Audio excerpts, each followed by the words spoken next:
The moon may be high.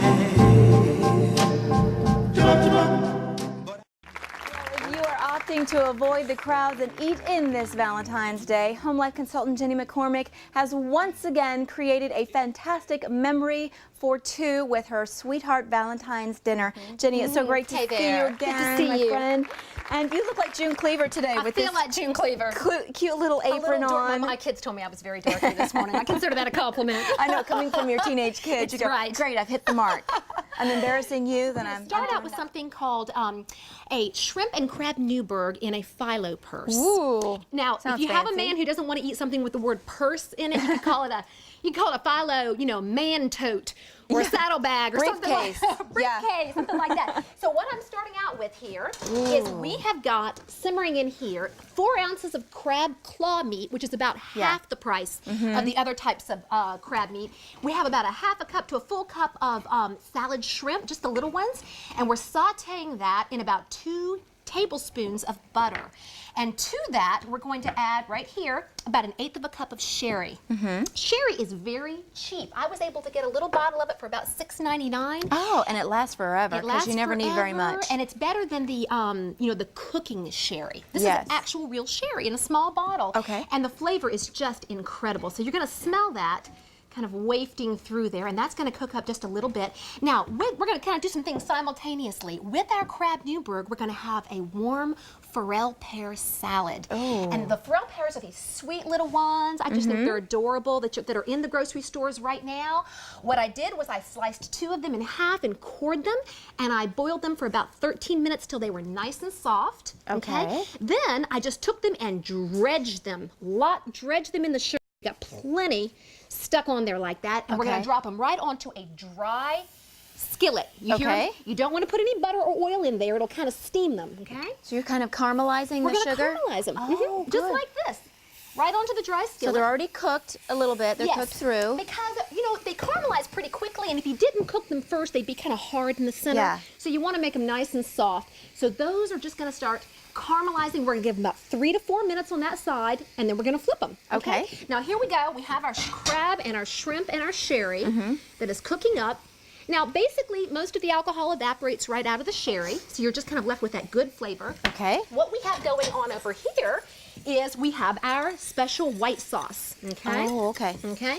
Now what I'm going to do here, this is so simple to make. This is a half a cup of heavy cream. Okay. Okay. We're not dieting on Valentine's Day. No, not on Valentine's Day. Half a cup of heavy cream and about, let me open that, and about 4 egg yolks. So you're going to separate your eggs. So just the yolks. Just the yolks, okay? It's going to be nice and rich. Making a creamy sauce. If it starts to thicken up a little bit too much, like mine just did, all you have to do is dilute it down with a little bit of cream. And Brings bring it back back to that that creamy state, consistency right back. I'm going to give it just another little splash there. Okay. And everything nice and hot. is smelling amazing. Wait till we get to the dessert. Oh. Okay. Now what I'm going to do is only about half. So you just kind of have to eyeball it. About half of the cream mixture is going to go into the crab and shrimp. Okay. Okay. And I'm going to go ahead and turn that off. Okay. We're going to stir that up there, and it's going to continue to thicken. Okay. We're going to give it just a minute there as it cooks. I've got it on low now. The egg yolk will continue to kind of bind everything together. Okay. That will thicken up. Let's see how our pears are doing. They're doing pretty well. You can kind of tell by, we want them a little browner than that, so we're going to let them go for another minute or 2. Okay. Now the fun part. Phyllo dough. Yes. Okay. Can be a little temperamental. Okay. So you have to be a little careful with it, but it comes in rolls. I get mine just in rolls like this. Yes. Okay. I roll it out, and I have cut 2 squares 9 by 9. Okay. And each one has about 4 to 6 layers of dough here. Yes. Now the trick is, the reason I have the nice damp paper towels laying over it is because you want to keep it nice and soft. Otherwise it'll moist. Right. You don't want it to dry out and get a little messy. So we're each going to make one. Oh, okay. Of a shrimp and crab man purse, I guess, or whatever you want to call it. You're literally, a folio. I don't know. I'm trying to think of something that sounds a little more masculine. Okay, so we're literally going to divide our crab and shrimp mixture in half, and I'm going to put about half in the center of yours. Okay. Okay, just like that. And half in the center of mine. Just a little bit. Okay, we'll toss that up. Now, what you want to do is just to let you know, I have already brushed the layers with some melted butter, just like this, in between the layers, and you want to grab the corners just like this. Pull so you gently. went in between all of the layers? In between each layer. That's going to help them to crisp up and be nice and crispy in between. Then you want to grab diagonally, just pull it right up to the top gently because it will tear, and then grab your other 2 corners like that. Okay. Okay, and then I just kind of grab around the outsides and give it a good squeeze. It'll kind of stick together. Come down here. Kind of pinch it? Yeah, right there, just like you're gathering it, almost like there's a string in there and you're pulling it tight. Okay. Just like that, okay? Oh. You got your pretty little purse. Okay, and then you brush the outside with a little melted butter like this, just the same butter that you used when you were coating your layers. Just like that. And see, for the most part, it's pretty easy to work with. Oh, look at that. Do you want to, there's a towel for you. Okay. Okay, into the oven, 325 for about 25 minutes. And did you put anything on the bottom so they don't stick? Well, you know what? I did not this time, but a slice of parchment paper would be nice. Just one sheet, and I do have that in here. Okay, all right. So into the oven it goes.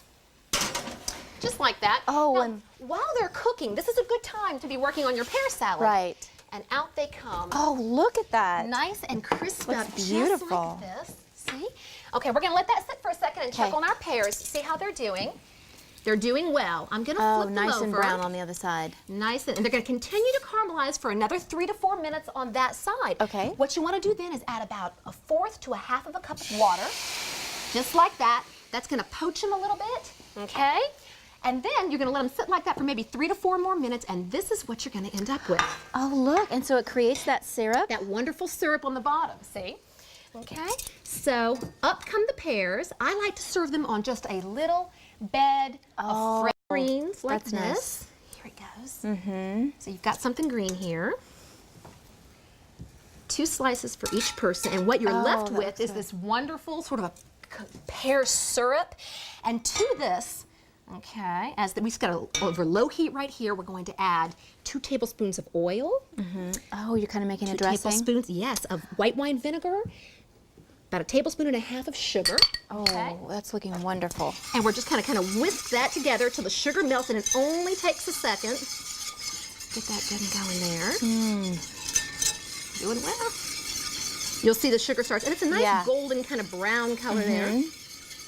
Oh, look at that. See it? That looks great. And it'll thicken up a little bit. Yeah. So this is actually a warm vinaigrette as opposed to the cooler things that I've made in the past. And you just spoon this right over. Oh, that looks so nice. Right over the top of your pears like this. Let's go ahead and turn that off. There we go. Okay. So you've got your warm pear salad. Okay.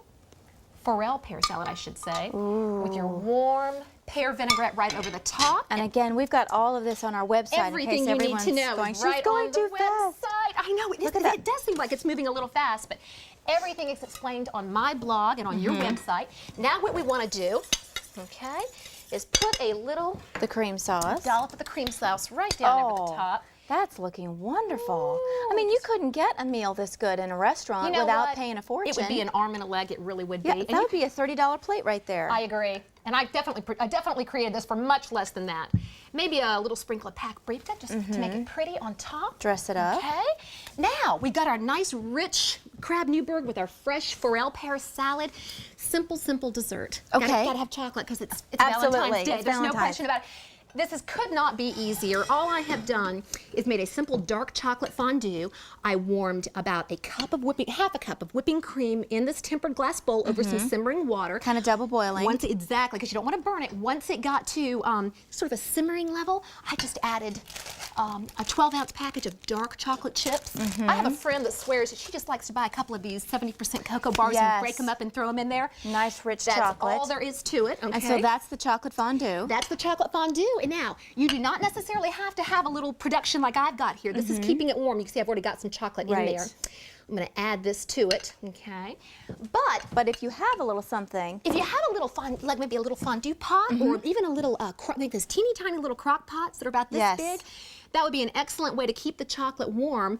And honestly, you don't even have to have a way to keep it warm. I would eat this so quickly, it would not have time to cool before. Do you see what I'm saying? Yes. You could just bring this to the table in a little bowl and have all of your little assorted strawberries, bananas, and raspberries. The moon may be high.